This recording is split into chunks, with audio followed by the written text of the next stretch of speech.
Uy,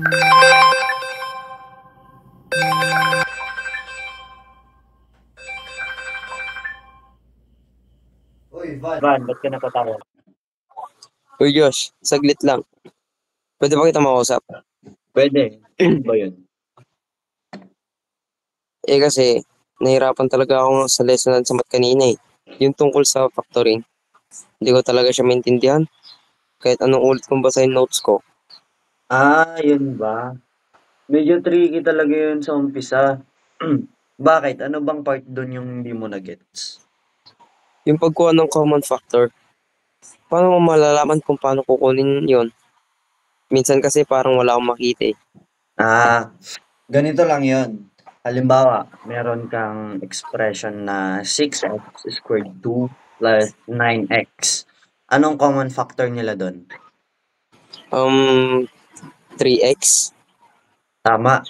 So, i-factor out mo yung 3x, magiging 3x, open bracket, 2x plus 3, close bracket. Gets mo? Ay, oo nga. Parang simple lang kapag ikaw yung nagpapaliwanag. Paano naman kapag may negative sign?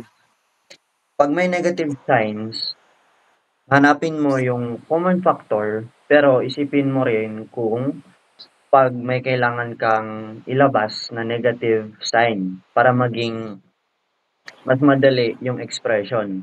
Gusto mo mag-practice tayo ng isa pa? Sige, salamat talaga Josh. Nahiya tuloy ako. Ako lang yung di nakakagets. Huwag kang mahiya, normal lang yan. Mas okay nga yung nagtatanong ka kaysa sa mahirapan ka sa exam. Tara, gawin na natin yung takdang arilin natin habang nandiyan pa yung topic sa utak natin. Sobrang thank you ah. Libre na lang kita bukas ng milk tea sa kantin. Basta mag-review ka. Basta mag-review ka rin. Ayokong maging tutor for life. Promise, salamat ah. Talaga, Josh. Sige, sige, sige.